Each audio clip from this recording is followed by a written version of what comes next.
Christmas. Although it's said to be the most wonderful time of the year, how true is this really?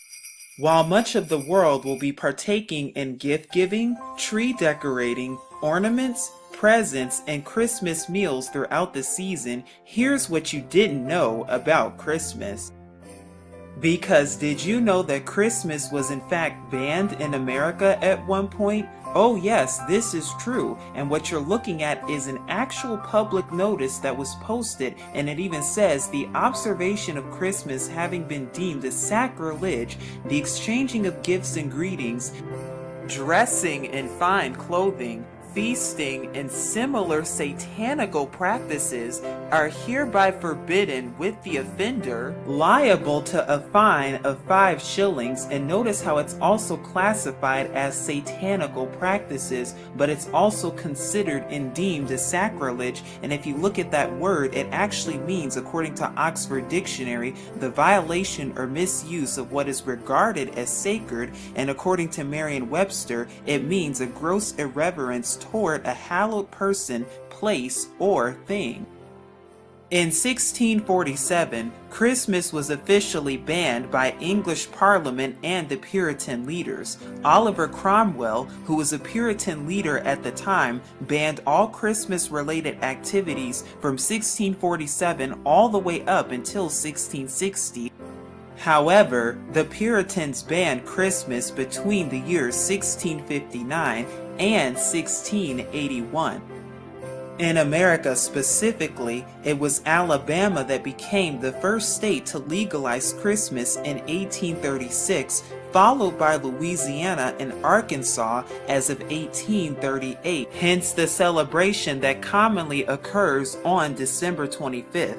But what was once considered a satanical practice and a sacrilege, and if you look at the etymology of the word sacrilege, you'll see that it means stealer of the sacred things. Is there some truth to that? Let's find out, because what you're going to see is that Christmas was celebrated thousands of years ago, even before the birth of the Messiah. In fact, in Warner Keller's book, The Bible as History, we receive this following admission, quote, December 25th is referred to in documents as Christmas Day in AD 324 for the first time.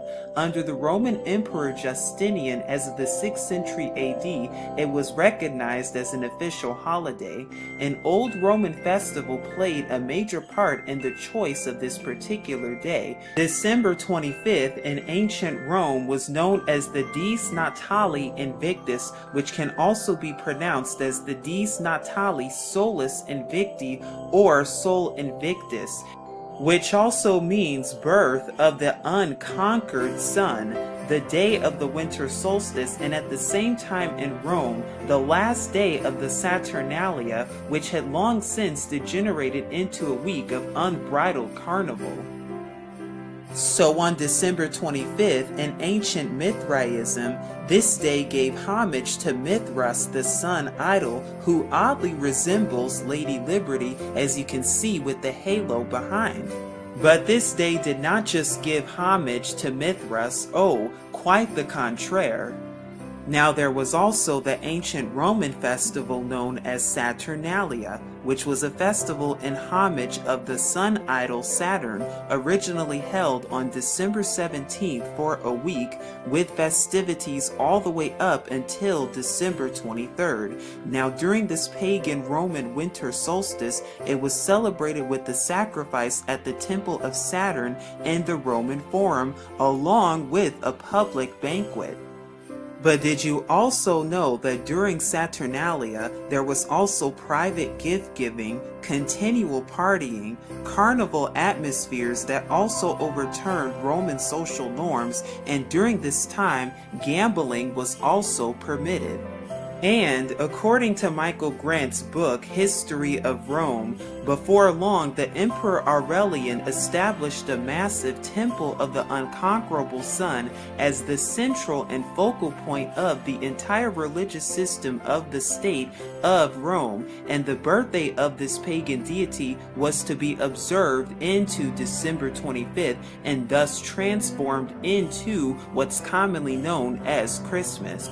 But there was the ancient Roman winter solstice festival, also known as Brumalia, that honored and gave homage to idols such as Saturn and Kronos, as well as Ceres and Demeter and even Bacchus. And by the Byzantine era, celebrations went from November 24th all the way up until Saturnalia around December 23rd and lasted close to a month and was celebrated as late as the 6th century AD. And during this time, feasting, merriment, and sacrificing pigs to idols took place. And then, contemporarily speaking, this all gave rise to what's commonly known as Yule, which is one of the pagan Wiccan celebrations that is commonly celebrated and observed from December 20th all the way up until December 23rd in order to celebrate the rebirthing of the sun. Although originally observed by Germanic peoples, giving homage to Odin, who is also known as the Germanic god of death, among several others, this festival is just one of the 8 festivals that's celebrated by the Wiccans around the same time as Christmas. And not only does it have to do with paying homage to the rebirthing of the sun, but it's also all about magic, bonfires, as well as potluck and feasting. But where does Christmas really come from?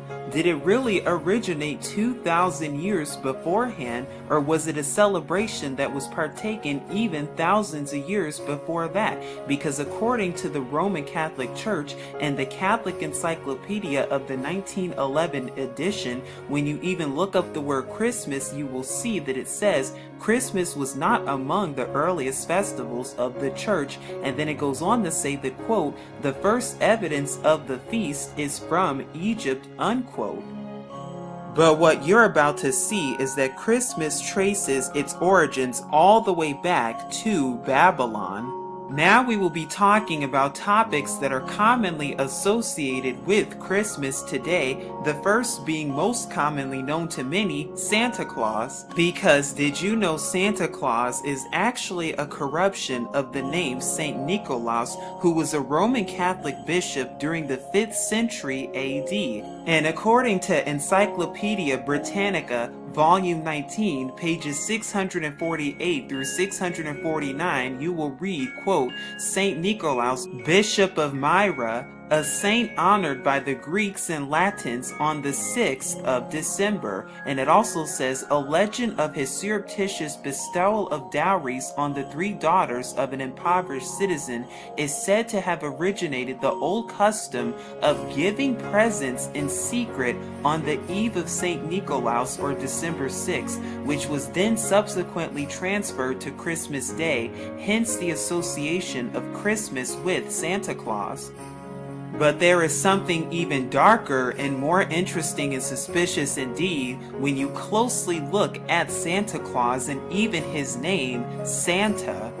Because if you unscramble the word Santa, you get the word Satan, and you can actually do this on your own and you will see that this is the case.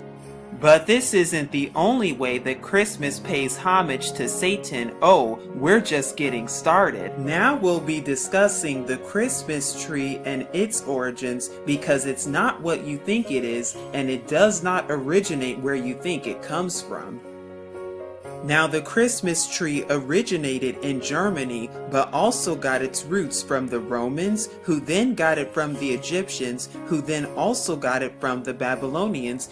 And we even see mention of Christmas trees in scripture as spoken of in Jeremiah chapter 10 verses 1 through 4 as well. But what is the real purpose behind the Christmas tree? Well, according to William Walsh's Curiosities of Popular Customs, page 242, quote, an old Babylonian fable told of an evergreen tree which sprang out of a dead tree stump. The old stump symbolized the dead Nimrod. The new evergreen tree symbolized that Nimrod had come to life again in Tammuz. Among the Druids, the oak was sacred. Among the Egyptians, it was the palm. And in Rome, it was the fir, which was decorated with red berries during the Saturnalia. There is much more to the story when it comes to the Christmas tree. And what does the obelisk and the Christmas tree have in common, you may be wondering? They are both phallic symbols that represent the phallic symbol of Nimrod, and the Babylonian story goes as follows. After the death of Nimrod in Babylonian tradition, who is commonly known as Horus in Egyptian tradition, what then happened is that the wife of Nimrod, who is Semiramis or Isis in Egyptian tradition, then scooped up all of his body parts, finding all of them except one body part.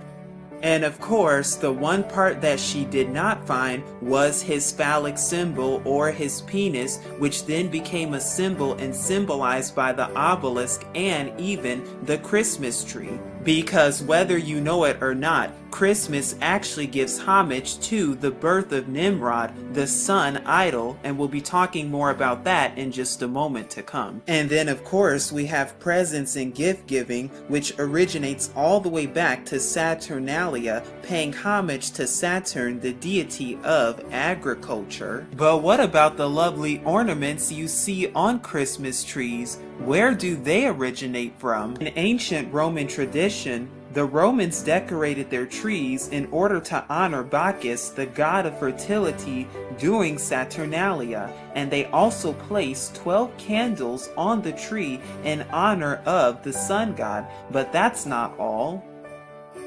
And what the Greeks did is that they worshipped Adonia, who was allegedly brought back to life or rebirth by the serpent Asclepius after having been slain, once again paying homage to rebirthing during this time. And we also know that the Germans attached fruit and candles on their trees in order to honor Woden, where the name Wednesday originates from. But what about all of those lovely lights that you see?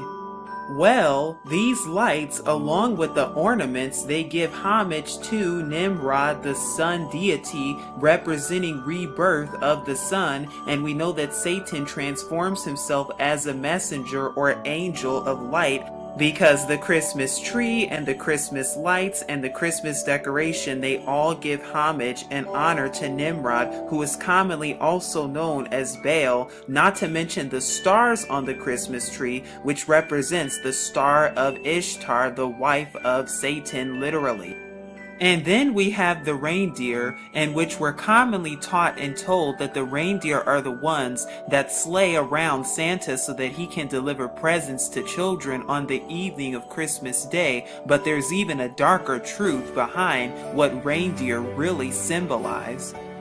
Because according to paganism, reindeer are commonly associated with the horn god of the pagans, most commonly the horn god Cernunnos, who oddly resembles the Baphomet. Now Cernunnos is said to be the Celtic god of fertility, animals, wealth, as well as the underworld. But there is more to be told about reindeer even in Norse mythology. In Norse mythology, there is also a horse who is commonly known as Sleipnir, who is an 8-legged horse of the god Odin, who is known to be a, quote, helping spirit, and became a stallion giant and travels throughout the worlds in Norse stories and myths. Now that you know that Satan is actually the one that's riding these reindeers and not Santa, you'll know what reindeer is all about when it comes to Christmas. If you're thinking about decorating with bows of holly, well, just know that they represent a symbol of fertility, just like rabbits and Easter eggs for Easter, as well as giving homage to Isis herself, commonly known as Easter, the symbol of the fertility goddess. But what about the wreaths, mistletoe, and Yule log? Well, according to Encyclopedia Americana, it states, quote, the holly, the mistletoe, and the Yule log are all relics of pre-Christian times. In fact, according to Frederick Haskin's 1926 book, Answers to Question, Haskin states, quote, the use of Christmas wreaths is believed by authorities to be traceable to the pagan customs of decorating buildings and places of worship at the feast which took place at the same time as Christmas. And what about the Yule log itself? Well, it actually represents the Scandinavian fertility god as well as the rebirth of the sun god Lu, and note the phallic symbol of this symbolism as well. In fact, the Yule log was commonly used in a rite of Teutonic nature worship. So now you'll know the real definition and origins of the Yule log and the wreaths. And then we have the mistletoe, which according to the Encyclopedia Britannica under Santa Tales, quote, the European mistletoe is thought to have had special ritual significance in Druid ceremonies and lives in folklore today, its special status as the Christmas mistletoe having come from Anglo-Saxon times. Mistletoe itself is a parasite that lives on oak trees, and also note that the Druids worshipped in oak tree groves. The ancient Celtics associated with the Druids also used to give mistletoe as an herbal remedy to barren animals to make them fertile. And it is still referred to as an all-healer in Celtic, and like the mistletoe, holly berries were also thought to be sacred to the sun god. The original sun log came to be called the Yule log, and Yule simply means wheel, which has long been a pagan representation of the sun. Well then, you're probably saying to yourself that Christmas is just a mere celebration of the Messiah that's spoken of in the New Testament in order to celebrate and reverence his birth that was allegedly on December 25th. But what if I told you that he was not even born on December 25th or nowhere near December 25th with scripture to prove it? The Messiah of the New Testament, whose real name is Yahusha, was born nowhere near December 25th, but was born sometime during the fall feasts in September and October of today. But, however, there were many others who were born on December 25th in many mythologies, Jesus Christ included. Because as you see right here, December 25th was celebrated and hallowed as the birth of many sun gods, including Nimrod, and some of them we've already gone over, including Horus for Egypt, Mithras for Persia, Tammuz for Babylon, as well as Buddha and Krishna, as well as Dionysus and Zoroaster, and the list goes on. And note how they all have a sun symbol behind all of them too, which is where you get all the sun symbolism as we see throughout many ancient cultures, and even today with sun worship and worshiping on Sunday indeed. And the reason that December 25th was chosen specifically is because this day has to do with the rebirth of the sun. And note how this day typically comes 3 days after the shortest day and the longest night of the year, where the sun is now starting to shine longer in the day, therefore symbolizing its rebirth, aka the birth of Nimrod or Baal, the sun god. In fact, nowhere in scripture does our Father or the Messiah himself even say or command to observe birthdays anywhere whatsoever. And the places that we do see birthdays being observed is by the Pharaoh in Bereshith, or Genesis chapter 40 verses 20 through 23, as well as the birth of Herod in Matthew chapter 14 verses 6. So we see that nowhere in scripture does our Mashiach Yahusha tell us to celebrate his birthday, and nowhere does our Father Yahuwah even tell us to observe Christmas either. And we know even with scripture telling us that the Mashiach was not even born during the time of Christmas. And we know that because according to Luke chapter 2 verses 8, when the Messiah was born, there were in the same country shepherds abiding in the fields, keeping watch over their flocks by night. However, that could never occur in Judea in the month of December, because the shepherds always brought their flocks from the mountainsides in the fields and curled them no later than October 15th to protect them from the cold, rainy season that followed after that date. And if you look at Song of Solomon chapter 2 verses 11 and Ezra chapter 10 verses 9, you'll see that winter was a rainy season and the shepherds were not permitted to abide in the open fields at night because of the cold. And according to the Adam Clark Commentary, Volume 5, page 370 of the New York edition, quote, "It was ancient custom among Hebrews of those days to send out their sheep to the fields and deserts about the Passover or early spring, and then bring them home at the commencement of the first rain, which was commonly during the autumn, well before the winter time."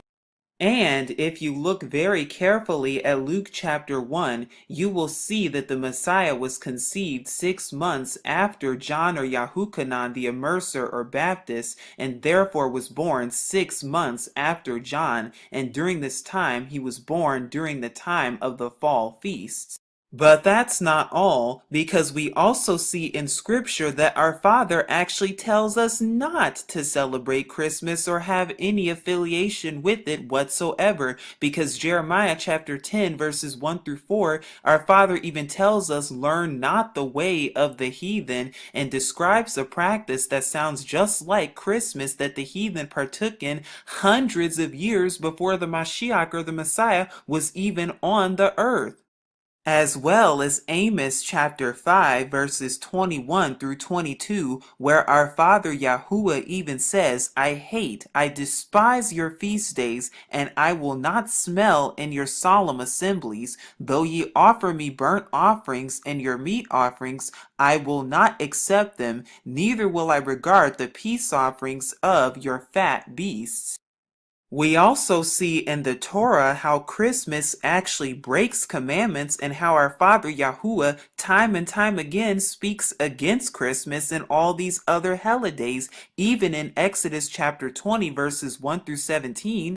Because we see that it breaks the first, second, and third commandments, as well as in Deuteronomy chapter 12 verses 29 through 31, which says we are not to be involved in any type of paganisms whatsoever. Deuteronomy chapter 12 verses 1 through 4, which says we are to have no graven or carved images whatsoever. And then we also have Exodus chapter 34 verses 13, Deuteronomy chapter 7 verses 5, and Deuteronomy chapter 16 verses 21, which says no Asherah poles or trees whatsoever, and that includes Christmas trees, with Jeremiah chapter 2 verses 20 as a witness. And we also know the feast days that our Father Yahuwah commands us to celebrate and to keep and observe in Leviticus chapter 23 specifically, and we even know that the Messiah of the New Testament even kept these feast days too.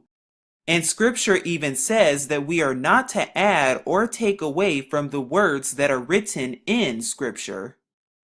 Once again, nowhere in Scripture does the Messiah or the Mashiach Yahusha tell us to celebrate his birthday anywhere. Nowhere in Scripture do we even see the word Christmas or even the word Sunday found anywhere. Nowhere does our Father Yahuwah tell us to observe or celebrate Christmas and speaks against it. And the question that we should be having and thinking about is, are we following truth or Babylonian customs and traditions? Are we following truth or tradition? That is the question. And according to Alexander Hislop's The Two Babylons, quote, "Long before the 4th century and long before the Christian era itself, a festival was celebrated among the heathen at that precise time of the year in honor of the birth of the son of the Babylonian Queen of Heaven, and it may fairly be presumed that, in order to conciliate the heathen and to swell the number of the nominal adherents of Christianity, the same festival was adopted by the Roman Church, giving it only the name of Christ." So the next time you're thinking about celebrating Christmas with your family, or even putting up a Christmas tree and decorating that Christmas tree with ornaments and other things, and the next time you're thinking about dressing up as Santa Claus, or even celebrating it with your family and giving gifts with your kids and giving presents with your children, you'll know the exact origins of Christmas from front to back and from left to right. Because yes, Christmas is very pagan indeed, and has its roots grounded in paganisms and Babylon all over again. And the question once again is, are we following truth or tradition. And as always, remember to seek Yahuwah and his true son Yahusha for even more truth. But this is Truth Unveiled here, saying shalom.